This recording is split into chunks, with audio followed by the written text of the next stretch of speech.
নমস্কার, দেখছেন talk to Bangla. আমি অভিষেক রয়েছে আপনাদের সাথে। এই মুহূর্তে যে খবর নিয়ে উপস্থিত হয়েছে, এর আগেই আপনাদেরকে জানিয়েছিলাম যে প্রাক্তন উপরাষ্ট্রপতি জগদীপ ধনখড় তিনি কিন্তু একটা খেলা করতে পারেন সামনের যে উপরাষ্ট্রপতি নির্বাচন সেই ক্ষেত্রে। তার কারণ জগদীপ ধনখড় তার উপরাষ্ট্রপতি ভবন ছেড়ে দিয়েছেন, কিন্তু দিল্লি ছেড়ে তিনি যাননি। তিনি দক্ষিণ দিল্লিতে রয়েছেন এবং দক্ষিণ দিল্লির চটালাদের যে ফার্ম হাউস সেখানে তিনি বসবাস করছেন। কিন্তু কেন তিনি এখনো পর্যন্ত দক্ষিণ দিল্লিতে বসবাস করছেন, যেখানে তার নিজস্ব বাড়ি রয়েছে রাজস্থানে, সেখানে কেন তিনি দক্ষিণ দিল্লিতে এখনো পর্যন্ত রয়েছেন, এবং সেটাই সবচেয়ে গুরুত্বপূর্ণ একটা ফ্যাক্টর হয়ে গিয়েছিল। অন্যদিকে আপনাদের বলবো যে এই মুহূর্তে যে জগদীপ ধনখড় তার যে অ্যাকচুয়াল বাড়ি সেটা হচ্ছে রাজস্থান, এবং রাজস্থানের বসুন্ধরা রাজে বিজেপির অন্যতম একজন গুরুত্বপূর্ণ নেত্রী, এবং যার হাতে মোটামুটি 20 জন সাংসদ রয়েছে যারা বসুন্ধরা রাজের কথা মতন কিন্তু বিজেপিতে বিভিন্ন সময় বিভিন্ন ধরনের কার্যক্রম করে থাকেন। তাদের সঙ্গে কিন্তু এই মুহূর্তে সিপি রাধাকৃষ্ণনকে যে ভোট দান করা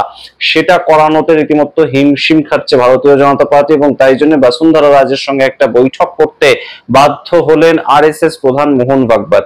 এমন খবর যখন উঠে আসছে, অন্যদিকে আইএনডিআই এর জোট তারা একদম সন্ধেবেলা একটা বৈঠক ডাকলেন। বৈঠক ডেকে তারা এর পরবর্তীতে একদম প্রেস কনফারেন্স করে, কিংবা বলা যেতে পারে প্রেসের সামনে এসে বলে দিলেন যে সুদর্শন রেড্ডি জিতছে। কিসের উপর ভিত্তি করে তারা এই কথাটা বললেন? তার কারণ সুদর্শন রেড্ডি কিন্তু একদম মাঠে নেমে খেলছেন রীতিমতন। বিভিন্ন পার্টির কাছে তিনি যাচ্ছেন, বিভিন্ন অ্যালায়েড পার্টির কাছে যেমন যাচ্ছেন, বিরোধী দলের সাংসদ যারা তাদেরকে চিঠি পাঠাচ্ছেন, ফোন করছেন এবং তার পক্ষে সমর্থন জোটানোর চেষ্টা করছেন। লালু প্রসাদ যাদবের বাড়িতে তিনি গিয়েছিলেন আজ রোববার সেই দিন।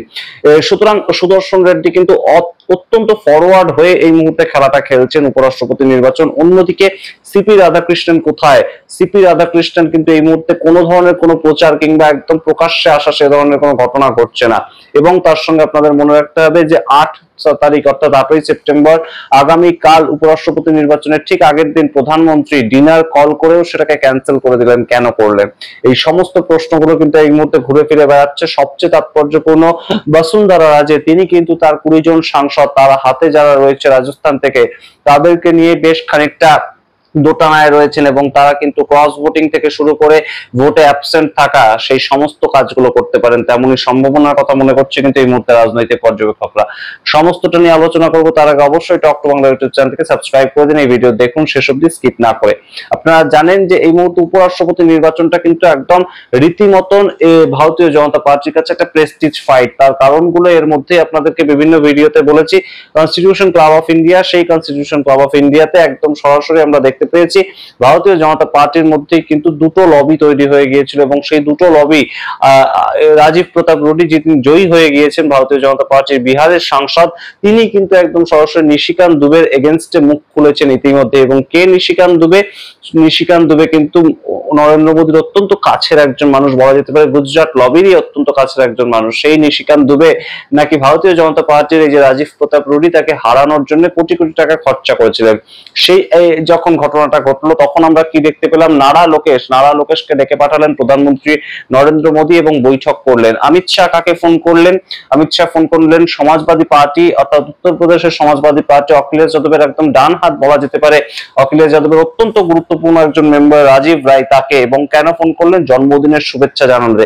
এই সমস্ত বিষয়গুলো আপনারা জানেন। আরো একবার আপনাদের মনে করিয়ে দিলাম। কিন্তু এই মুহূর্তে সবচেয়ে গুরুত্বপূর্ণ যেটা খবর, বসুন্ধরা রাজে তার সঙ্গে বন্ধ ঘরে কিন্তু একদম বৈঠক করতে বাধ্য হলেন আরএসএস প্রধান মোহন ভাগবত এবং তার সঙ্গে অন্যান্য আরএসএস নেতারা। তার কারণ ইতিমধ্যেই কিন্তু বসুন্ধরা রাজে তিনি সিপি রাধাকৃষ্ণন যে প্রার্থী হিসেবে নির্বাচিত হয়েছেন কিংবা প্রার্থী হিসেবে তাকে যে দাঁড় করানো হয়েছে সেটা নিয়ে রীতিমতন মুখ খুলেছেন, এবং বিজেপির অন্দরেই কিন্তু বসুন্ধরা রাজে এটা কোনো মতেই মেনে নিতে পারছেন না। তার কারণ এর আগেও আপনাদেরকে কিন্তু আমরা জানিয়েছিলাম যে উপরাষ্ট্রপতি হিসাবে বসুন্ধরা রাজে কিংবা একদম নীতিন গাডকারি তাদের যে একটা লবি বলা যেতে পারে আরএসএস ঘেঁষা লবি বা পুরনো বিজেপির লবি কিংবা কম গুরুত্ব যারা পাচ্ছেন এই মুহূর্তে তাদের একটা লবি, সেই জায়গা থেকে বসুন্ধরা রাজের নামটা কিন্তু উপরাষ্ট্রপতি নির্বাচনে উপরাষ্ট্রপতি হিসেবে যখন একটা সুযোগ এসেইছে সেই সময় বসুন্ধরা রাজেকে কিন্তু উপরাষ্ট্রপতি হিসেবে তার নামটা প্রপোজ করেছিল তাদের লবি, কিন্তু সেই নামটা কোনোভাবেই যে গ্রহণ করা হলো না এবং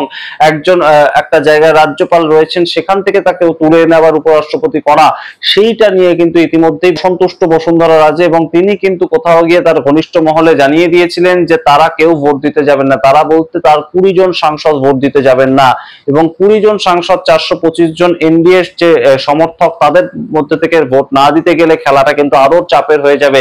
সেটা বুঝতে পেরেই কিন্তু তড়িঘড়ি রবিবার সন্ধ্যাবেলা একদম আরএসএস প্রধান মোহন ভাগবত এবং বসুন্ধরা রাজে তারা বৈঠক করতে বাধ্য হলেন এবং সেই বৈঠকটা কিন্তু নিতান্তই একদম যে বোঝা যাচ্ছে উপরাষ্ট্রপতি নির্বাচনকে কেন্দ্র করে, এছাড়া আর কোনো বিষয় থাকতে পারে না। তার কারণ বসুন্ধরা রাজে আর কারোর কথা শুনুক না শুনুক, একদম মোহন ভাগবত আরএসএস পন্থী যিনি একদম বসুন্ধরা রাজে, তাকে কিন্তু কথা শোনাতে পারবেন তেমনই কিন্তু ওয়াকিবহাল মহল মনে করছে। কিন্তু তার পরবর্তীতে বসুন্ধরা রাজে এখনো পর্যন্ত তার যে ঘনিষ্ঠ মহল কিংবা তার যে পার্টি অর্থাৎ তার যে লবি রয়েছে সেখানে কিন্তু এখনো পর্যন্ত কোনো সার্কুলার করা কিংবা তার যে সাংসদদের নিয়ে একটা মিটিং করা সে ধরনের কোনো কাজ করেননি। সুতরাং বুঝতেই পারছেন এই মুহূর্তটা অত্যন্ত তাৎপর্যপূর্ণ। এখান থেকে আরেকটা প্রশ্ন যেটা গুরুত্বপূর্ণভাবে উঠে আসছে যে জগদীপ ধনখড় তিনি কিন্তু রাজস্থানেরই একজন মানুষ এবং জগদীপ ধনখড় ইতিমধ্যেই খবর উঠে আসছিল যে নিউ দিল্লিতে বসে দক্ষিণ দিল্লিতে বসে তিনি কিন্তু একটা বড় সড়ো গেম প্ল্যান করছেন এবং সেখানে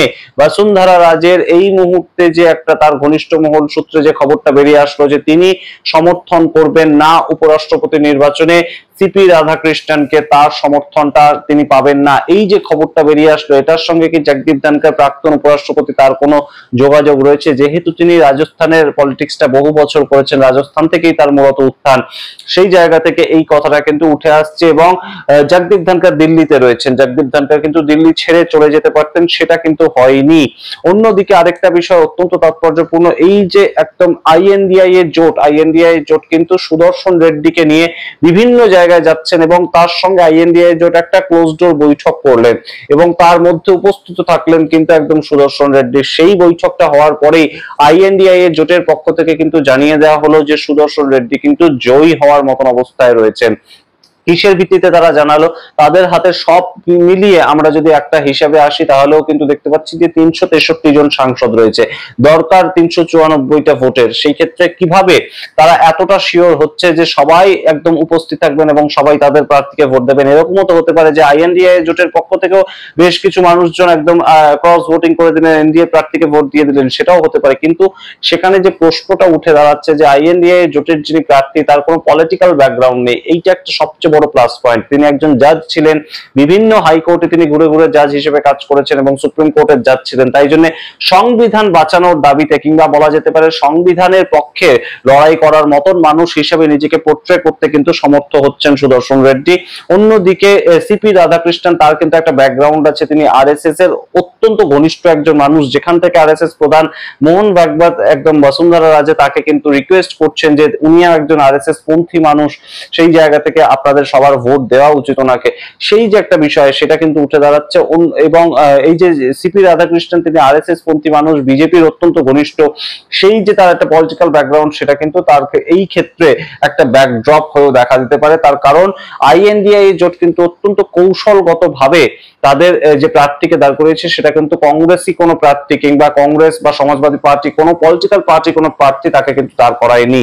সেইটা কিন্তু অবশ্যই এই মুহূর্তে একটা ফ্যাক্টর হতে পারে বলেই মনে করছে দেশের ওয়াকিবহাল মহল। অন্যদিকে সুদর্শন রেড্ডি তিনি কিন্তু হাল ছেড়ে দিয়ে যে সম্পূর্ণ এই ভোটাভুটিতে অংশগ্রহণ করছেন একটা ডেকোরাম মেনটেন করে, সেটা কিন্তু নয়। আমরা দেখতে পেয়েছিলাম এর আগেও বিভিন্ন সময় যে উপরাষ্ট্রপতি নির্বাচন হয়েছে সেখানে কিন্তু এইভাবে একদম বিরোধীদের যে প্রার্থী ছিলেন তিনি সারা দেশের সমস্ত সাংসদদের তাদের নিজস্ব ব্যক্তিগত যে ভাষা সেই ভাষাতে অর্থাৎ বাংলার যে সাংসদ তাদেরকে বাংলা ভাষায় তিনি চিঠি লিখছেন এবং সেই পার্সোনালি চিঠি প্রত্যেককে পাঠাচ্ছেন। এটা কিন্তু একটা নজিরবিহীন ছবি এবং অবশ্যই তার সঙ্গে বিভিন্ন শরিক দলের বাড়িতে তিনি যাচ্ছেন, গিয়ে দেখা করছেন, এই ছবিটা উঠে আসছে। এর আগে আমরা দেখতে পেয়েছি সমাজবাদী দলের নেতা অখিলেশ যাদব তাকে নিয়ে একদম প্রেস কনফারেন্স করেছে, আজকে তিনি গিয়েছিলেন লালু প্রসাদ যাদবের বাড়িতে। সুতরাং অবশ্যই এই মুহূর্তে কনফিডেন্ট সুদর্শন রেড্ডি, কনফিডেন্ট আইএনডিআই জোট। অন্যদিকে কনফিডেন্স কিন্তু হারাচ্ছে প্রতি মুহূর্তে, সেটা বোঝা যাচ্ছে এনডিএ সরকার কিংবা একদম বলা যেতে পারে ভারতীয় জনতা পার্টি। সামগ্রিক রিপোর্টের ভিত্তিতে আপনারা কি মনে করেন অবশ্যই কমেন্ট বক্সে কমেন্ট করুন। দেখতে থাকুন টক টু বাংলা, অবশ্যই টক টু বাংলা ইউটিউব চ্যানেলকে সাবস্ক্রাইব করে দিন। ধন্যবাদ।